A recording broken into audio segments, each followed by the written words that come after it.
பூனை தெரியுமா? பூனைக்கு இருக்கிற குணம் மனுஷர்களாகிய நமக்கு கூட இருக்குது. என்னங்க, நான் 6 அறிவு உள்ள மனுஷன், என்னை போயிட்டு பூனையோட கம்பேர் பண்ணுறீங்களே, இதெல்லாம் கொஞ்சம் ஓவராக தெரியலையா அப்படின்னு நீங்கள் என்ன ஒரு மாதிரியாக பார்க்கலாம், குற்றப்படுத்தலாம்.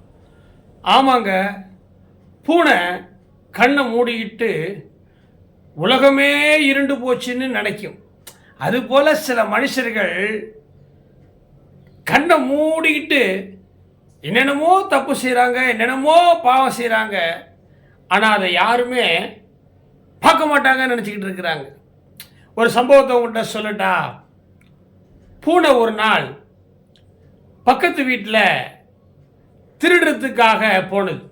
பூனைகிட்ட இருக்கிற ஒரு குணம், யார் வீட்லையாச்சும் போயிட்டு கருவாடு, மீன், பால் இதெல்லாம் திருடி திருடி திருடி சாப்பிட்ரும். ராத்திரி தூங்கிட்டு இருக்கும்போது அல்லது யாருமே இல்லாமல் வீட்டில் ஏறி குதித்து இப்படி பல தப்பு பண்ணக்கூடிய சுபாவம் அந்த பூனைக்கு இருக்குது. இப்படி தான் ஒரு பூனை தினமும் ஒரு வீட்டில் போயிட்டு அவங்க வச்சிருந்த பாலை குடிச்சிட்டு ஓடி வந்துடுது. ஒரு நாள் அந்த வீட்டில் இருக்கிற அம்மா, இந்த பூனை இப்படியே தினமும் நம்ம வீட்டில் இருக்கிற பாலை திருடி திருடி குடிக்குது, இன்னைக்கு இதுக்கு ஏதாச்சும் ஒரு வழி பண்ணணும் அப்படின்னு நினச்சிக்கிட்டு என்ன பண்ணாங்கன்னா, ஒரு 1/2 லிட்டர் பாலை வாங்கி நல்லா கொதிக்க கொதிக்க கொதிக்க சூடாக காய்ச்சி வச்சுட்டாங்க. இது தெரியாமல் அந்த திருட்டு பூனை வந்து ஆசையாக பாலை குடிக்கலான்னு சொல்லி வாய் வச்சது பாருங்க.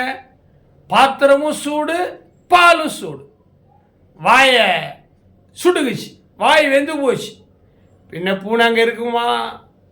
அவ்வளவுதான், சூடு தாங்க முடியாமல் ஜன்னலில் ஏறி குதிச்சு ஓடுனுச்சு. அவ்வளவுதான், அந்த வீட்டு பக்கம் அந்த பூனை வரவே இல்லை. சூடுபட்ட பூனை வருமா? இது போல தான் மனிதர்கள்னா அந்த பூனை மாதிரி சின்ன சின்ன தப்பு, பெரிய பெரிய தப்பு, பாவங்கள்லாம் பண்ணுறோம். ஆனால் அதுக்கு தகுந்தது மாதிரி தேவன் நம்மளை தண்டிக்கிறார் இல்லையா? கண்டுபிடிச்சிடுவார்ல ஆண்டவர். பல நாள் திருடா ஒரு நாள் மாட்டிக்குவான்.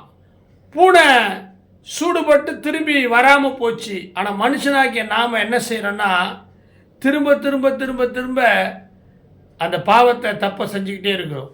பாருங்கள், பூனைக்கு இருக்கிற குணம் திருடுற குணம். ஆனால் ஒரு நாள் அந்த பூனை சூடுபட்ட உடனே அந்த வீட்டுக்குள்ளே திருடுறதே விட்டுட்டு, ஆனால் மனுஷர்கள் நாம் விடுறோமா? தொடர்றோம். இந்த கதை ஒரு கருத்துக்களை உங்களுக்கு சொல்லுகிறது என்றால், நீங்கள் ஒருவேளை பூனையாக பல தப்பு பண்ணியிருக்கலாம், தண்டனையை பெற்றிருக்கலாம். சுடுபட்ட பூனை திரும்ப அந்த வீட்டுக்குள்ளே அந்த தப்பவே பண்ணுறதுக்கு வரவே வராது போல் நீங்களும் இனி தப்பு பண்ணாதீங்க. நிச்சயமாக நீங்கள் நல்லா இருப்பீங்க. பாய்.